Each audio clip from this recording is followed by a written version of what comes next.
വീട്ടിലിടാനുള്ള സാധനം അമ്മച്ചിനെ അറിയാൻ പറ്റില്ല. വീട്ടിലിടാനുള്ള സാധനം കാണിച്ച് അമ്മൂച്ചിനെ ചീത്ത പറയുന്നത്. അമ്മച്ചനെ അങ്ങനെ അമ്മച്ചൻ നല്ല ഗുഡ് ബോയ്യാ. ഋഷി പോലെ കാണിച്ചത്. അമ്മച്ചൻ അങ്ങനെ അമ്മച്ചൻ നല്ല ഗുഡ് ബോയ് ആട്ടോ. അമ്മ എങ്ങനെയുണ്ട്? വീട്ടിൽ എങ്ങനെയുണ്ട്? ഭയങ്കര ദേഷ്യക്കാരിയാണോ? പണ്ട് ജിമ്മിൽ പോവാറുണ്ടായിരുന്നു. ഓ നീ എന്താ ബന്ധമുള്ള അമ്മ തല്ലാറുണ്ടോ? അമ്മ വടി എടുത്ത് കൈ കൊണ്ട് തല്ലാറുണ്ടോ? പിച്ചാറുണ്ടോ? അമ്മ ഏറ്റവും കൂടുതൽ ദേഷ്യപ്പെടുന്നത് എന്തിനു വേണ്ടിട്ടാ? എങ്ങനെ ദേഷ്യപ്പെടുന്നത്? അങ്ങനെ അവനെ ദേഷ്യപ്പെടാൻ മാത്രമുള്ള നല്ല കാര്യമല്ലേ? അത് നമുക്ക് മിടിക്കുക അമ്മ ആ കാര്യത്തിൽ. പിന്നെ അമ്മ പോട്ടെ, അമ്മയുടെ ഏറ്റവും ഇഷ്ടപ്പെട്ട സംഭവം എന്താ? ക്വാളിറ്റി എന്താ? അമ്മയെ പൊന്നെ എന്തുകൊണ്ടാ ഇഷ്ടം? അത് അമ്മയുടെ മോനായിട്ട് ജനിച്ചോണ്ടാന്ന്. അടിപൊളി. പിന്നെ പിന്നൊന്നുമില്ല. അമ്മയുടെ ഒട്ടും ഇഷ്ടമില്ലാത്ത കാര്യം എന്താ? ദേഷ്യപ്പെടുത്തായിരിക്കും. അമ്മ എപ്പോഴും ദേഷ്യപ്പെടുവോ? ഇടയ്ക്ക് ഭയങ്കരയാണോ അമ്മ? പാവണോ?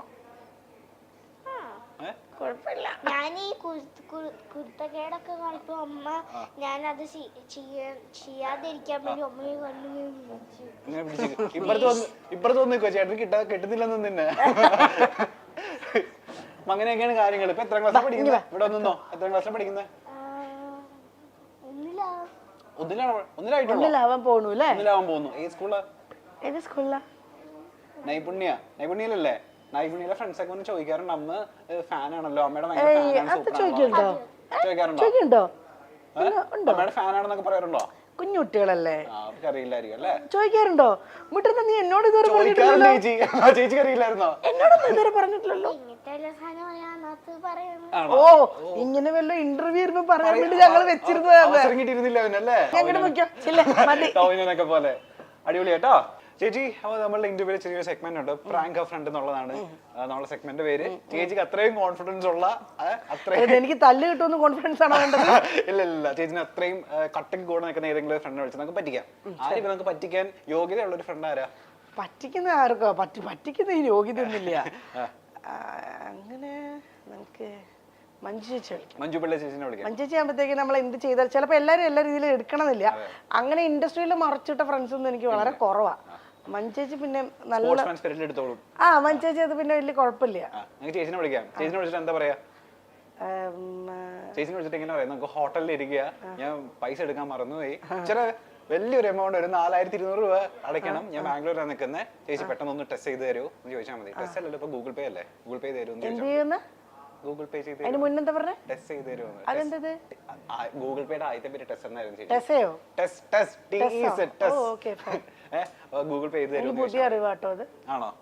ജസ്റ്റ് ഫോർ നോളജ് പിടിച്ചോ. ഗൂഗിൾ പേ ചെയ്ത് തരുമോ എന്ന് ചോദിച്ചാൽ മതി. ഗൂഗിൾ പേ കൺഫ്യൂഷൻ വേണ്ട. വിളിച്ചോ? ലൗഡ് സ്പീക്കർ ഇടണം.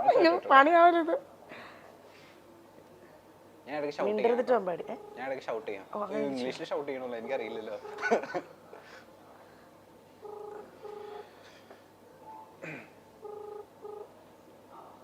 മഞ്ജു ചേച്ചിയാണോ?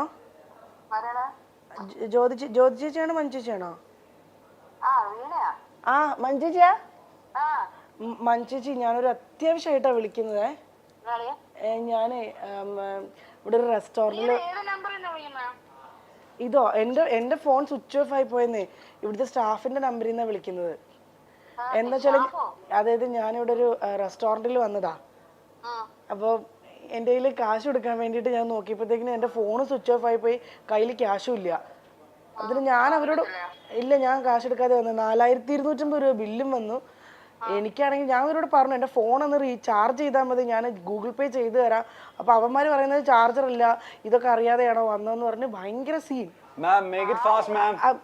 ഒരുത്തനൊരു മാനേജർ ഒരുത്തൻ വന്നിരുന്നിട്ട് കൊണ്ടിരിക്കുക. ഇവിടുത്തെ ഒരു സ്റ്റാഫാണ്. മലയാളിയല്ല എടി, അതല്ല ചേച്ചി, ഞാനൊന്ന് പറഞ്ഞോട്ടെ.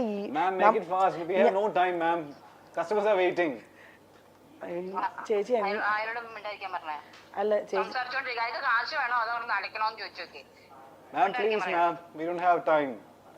ഒരു മിനിറ്റ്, ഒറ്റ minute, 1 minute please. We don't know Malayalam, ma'am. 1 minute, please. 1 minute. It's already taking your time 15 1 more than minute, 15 minutes. please. 1 minute. ഒരു മിനിറ്റ് പ്ലീസ്. ചേച്ചി എന്താ ചെയ്യോ? ഞാൻ ഇവിടുത്തെ നമ്പർ തരട്ടെ, ഇതിലേക്ക് എനിക്കൊരു ഗൂഗിൾ പേ ചെയ്യോ, അങ്ങനെ എന്തെങ്കിലും ചെയ്യോ? അല്ലെങ്കിൽ ഞാൻ ഇവിടെ നാട്ടിലല്ലെന്നേ ഉള്ളത്, ഞാൻ ബാംഗ്ലൂർ, അതാ പ്രശ്നം. ആന്നേ, ഞാനൊരു മോനുമായിട്ട് വന്നത്, അമ്പാടിയും കൂടെ ഉണ്ട്. അതല്ലേ മലയാളി. 4250 രൂപ വേണം. എന്നെ ഇവന്മാർ പറയാൻ ഇവിടെ പാത്രമൊക്കെ കഴുകിട്ട് പോയാൽ മതി.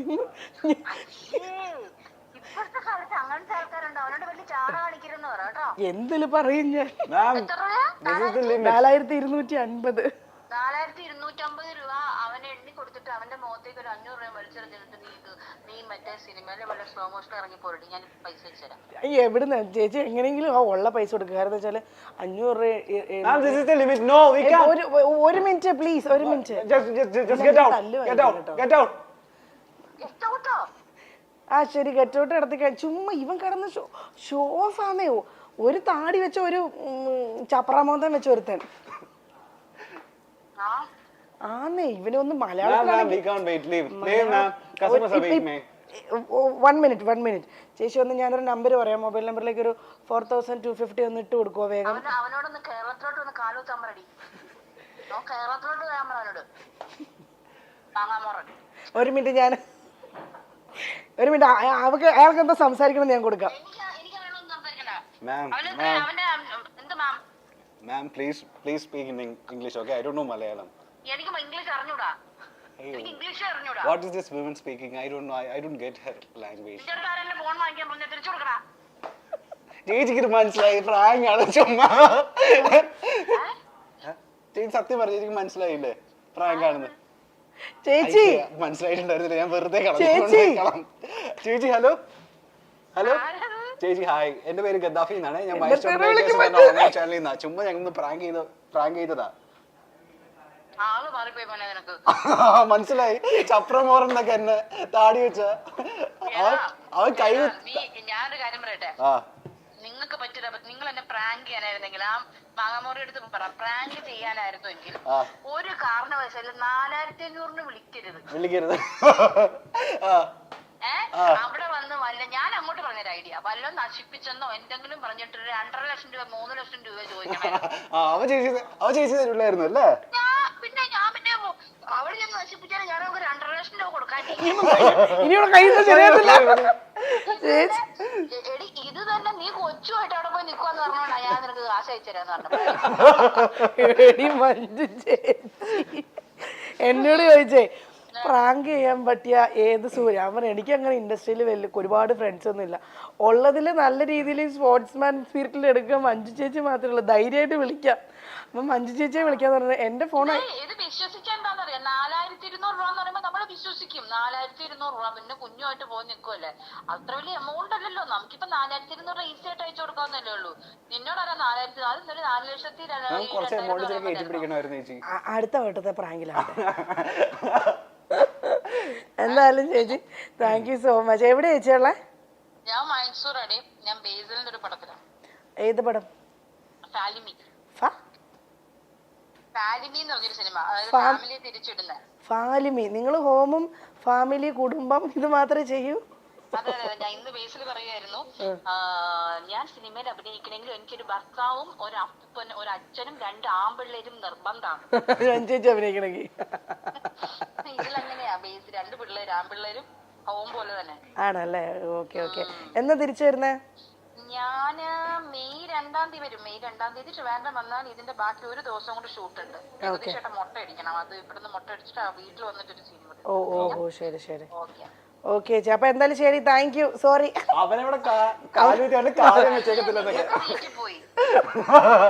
എനിക്കാണെങ്കിൽ തുടങ്ങിയപ്പോ മുതൽ ചിരിയും വരുന്നുണ്ട്. പപ്പ പേടിക്കാൻ ഞാൻ എന്താ പറയണ്ടെന്ന് അറിയാൻ വേണ്ടി.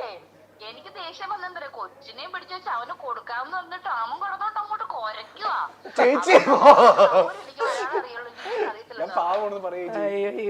ഇവൻ പാവാന്ന് പറയാൻ പറഞ്ഞിട്ടുണ്ട് കേട്ടാ. ശരി ചേച്ചി, എന്താ വിളിക്കാം. ശരി ചേച്ചി, ഞാൻ ഇത് കഴിഞ്ഞിട്ട് വിളിക്കാം. ശരി, ഓക്കെ. എന്റെ മകൻ സന്തോഷവാനാണ്. അവൻ ഞങ്ങളെ രണ്ടുപേരെയും മിസ് ചെയ്യുന്നില്ല. കണ്ണൻ വരുമ്പോൾ അവൻ അദ്ദേഹത്തിനൊപ്പം പുറത്തു പോകാറുണ്ട്. അവൻ അച്ഛൻ്റെ സ്നേഹം കിട്ടുന്നുണ്ട്. എനിക്കൊരമ്മയുടെ സ്നേഹം മാത്രമേ കൊടുക്കാൻ പറ്റൂ. അച്ഛൻ്റെ സ്നേഹം കൊടുക്കാൻ പറ്റില്ല. അത് അവന് അദ്ദേഹത്തിലൂടെ ഇപ്പോഴും കിട്ടുന്നുണ്ട്. ഞങ്ങൾ തമ്മിലുള്ള പ്രശ്നം മാത്രമാണ്. എല്ലാവരുടെയും ജീവിതത്തിൽ എല്ലാ കാര്യത്തിനും അതുപോലൊരു ഫുൾ സ്റ്റോപ്പ് ഉണ്ടായിരിക്കും. അതുപോലൊരു ഫുൾ സ്റ്റോപ്പ് ഇക്കാര്യത്തിലും ഉണ്ടാകും. അതങ്ങനെയാണ് എന്നുള്ളത് വൈകാതെ അറിയിക്കും. അദ്ദേഹത്തിന്റെ പോസ്റ്റ് ഞാനും കണ്ടിരുന്നു. അതിനുള്ള എല്ലാ അവകാശവും അദ്ദേഹത്തിനുണ്ട്. മറ്റൊരു സ്ത്രീയാണ് അദ്ദേഹത്തിന് ശരിയായി തോന്നുന്നതെങ്കിൽ ഞാൻ എന്ത് പറയാനാണ്? നേരത്തെയൊക്കെ ഇങ്ങനെ ചോദിക്കുമ്പോൾ ഒരു ബുദ്ധിമുട്ട് വരും. എനിക്കൊരു മകനുണ്ട്. അവന്റെ കാര്യങ്ങൾ നോക്കി നടത്തണം. പ്രൊഫഷനായി മുന്നോട്ട് പോകണം. ബിഗ് ബോസ് ദാമ്പത്യ ജീവിതത്തെ ബാധിച്ചു എന്ന തരത്തിലുള്ള വാർത്തകളും വീണ നിഷേധിച്ചു. ഒരു ഷോ കാരണം ഒന്നും തകരുന്നതല്ല കുടുംബം. അത് കുറേ നാളുകളായുള്ള യാത്രകൾ കൊണ്ട് സംഭവിക്കുന്നതാണ്. ബിഗ് ബോസ് കാരണം എന്റെയും മഞ്ജു പത്രോസിന്റെയും ഒക്കെ കുടുംബം തകർന്നുവെന്ന പല കമന്റുകളും കണ്ടിരുന്നു. അതങ്ങനെയല്ല. താൻ നേരിടുന്ന ബോഡി ഷെയ്മിങ്ങിനെ കുറിച്ചും വീണ നായർ പറയുന്നുണ്ട്.